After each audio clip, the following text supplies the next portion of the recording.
박정희 대통령을 존경합니다. 아우라는 게 아니고. 근데 특별한 삶을 사셨는데 왜 내가 지금 대통령이 돼야 하는가? 예를 들면 이명박 씨가 경제를 살리겠다. 손아섭 씨가 선진한국을 성사하겠다. 근데 저는 지금까지 쭉 보면서 그 박근혜 전 대표님의 소신과 추락이 과연 무엇인지, 왜 내가 꼭 대통령이 돼야 되는지, 그게 아직 저뿐만 아니라 많은 사람들이 이게 와닿지가 좀 부족합니다.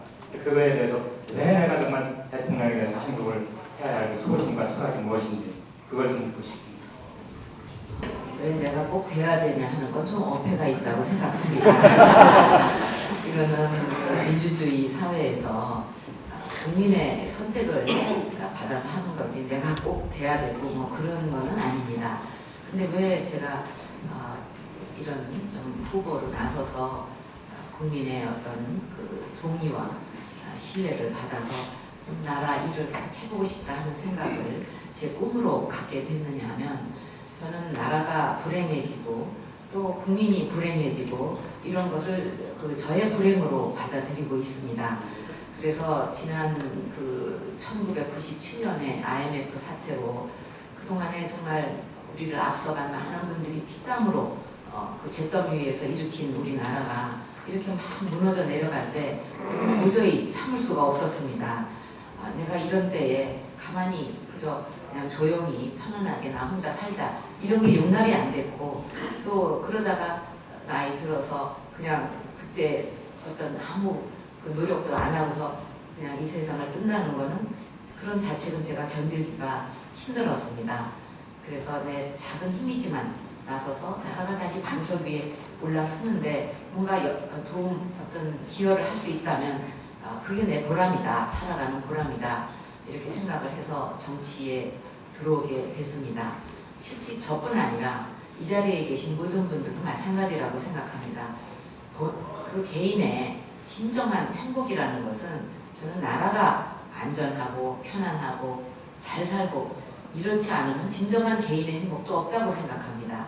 제가 아주 좋아하는 취미 중에 하나가, 지금은 뭐 그런 거 하지도 못하지만 시간이 없어서 정말 아름다운 그 산을 산책하면서 숲과 이 나무 사이에 오솔길을 걷고 자연을 감상하고 이런 게 제 아주 좋아하는 취미 중에 하나인데, 그것도 나라가 편안하고 안정이 되고 희망이 있고 젊은이들도 막 어떤 나라에 대한 희망을 갖는 이런 나라에서 저도 참 그런 편안한 마음을 가지고 산책을 한번 하더라도 할 수가 있지, 그냥 뭐 학교를 나와도 어디 일자리가 없어서 실업자들이 막 그냥 불행하게 떠다니고, 또 우리 안보가 이게 어떻게 될지 모르고, 뭐 사회는 분열해서 찢어지고 뭐 그런 하여튼 나라라면 어디에 가서 있든 국내에 있든 외국에 있든 어느 동네에 살든 결코 진정한 행복은 있을 수가 없다고 생각을 합니다.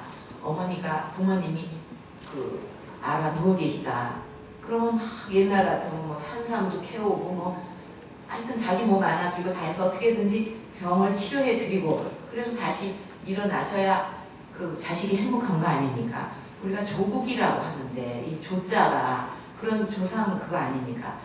모국이라고 하고 자기가 행복하지가 않은 거예요. 마음이 편안하지가 않은 겁니다. 그때가 제 첫 번째 위기여서 제가 정치에 뛰어들었다면, 지금 그때는 또 경제적인 위기였다고 할 수가 있습니다. 어떻게 보면.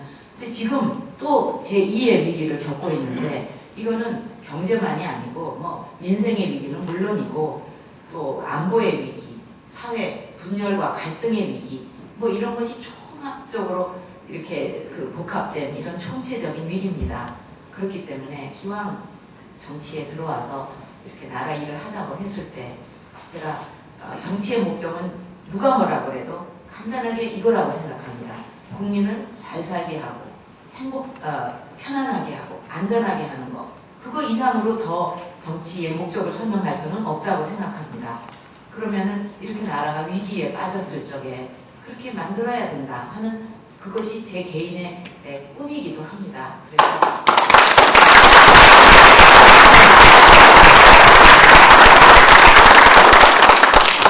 이런 위기에 빠진 나라를 다시 정상화 시켜서 전부 어떤 부분이든지 교육, 경제, 안보 할 것 없이 정상으로 가고 있지는 않습니다. 그렇기 때문에 다시 나라를 그렇게 정상화 시켜서 국민이 안전하게 안심하고 살 수 있고 편안하게 살 수 있고 잘 사는 나라가 되고 또 우리가 산업화 민주화를 거쳐서 이제는 선진국으로 가야 된다. 우리나라도 당당히 3만 불, 5만 불의 선진국으로 가야 되고 우리는 그럴 저력과 능력이 충분히 있고 진작에 들어갈 수도 있었는데 이게 어떻게 잘못 그 나라 운을 맞아서 아직 못 가고 있습니다. 10년째 계속 그 턱걸이를 하고 있는데 우리가 다시 국민의 이렇게 분열된 마음을 하나로 새로운 리더십으로 화합을 하고 또 신뢰를 국가 지도자가 받고 사심 없는 마음으로 국민과의 약속을 지키면서 나간다면 저는 그 선진국으로 가는 거 그렇게 어려운 일이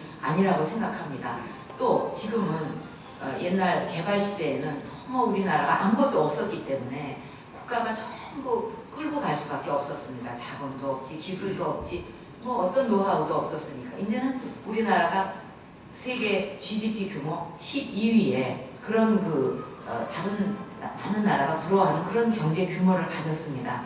이런 정도의 나라에서는 다 지금 작은 정부 큰 시장으로 선진국은 다 가고 있지 않습니까? 자꾸 정부가 나서서 교육 문제 간섭하고 기업가들 간섭하고 규제 자꾸 만들고 이래갖고는 절대로 선진국 갈 수 없습니다.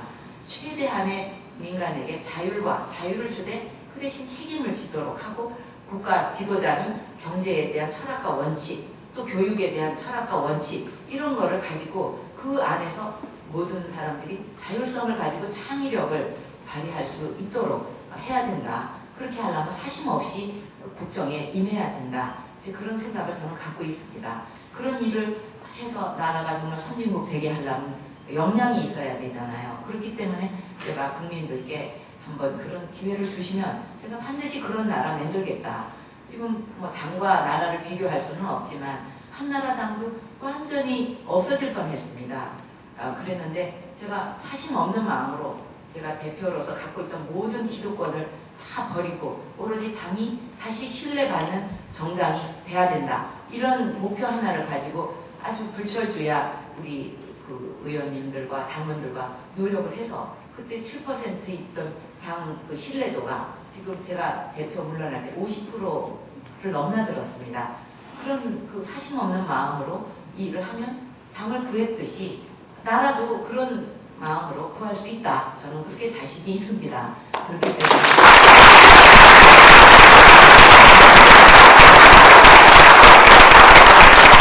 또 당이 있어야 그런 어떤 정체성을 가진 당이 있어야 소도 언덕이 있어야 비빈다고 그런 당이 있어야 또 그 수권 정당이 돼서 또 집권을 바라볼 수가 있는 거지. 그런 게 없어지면 안 되니까 우선 당부터 구해놓고 또 그런 마음으로 이제는 나라를 구하겠다. 그런 심정이니까 우리 또 동포 여러분들께서도 많이 성원해 주십시오. 제가 반드시 나라를 살리겠습니다.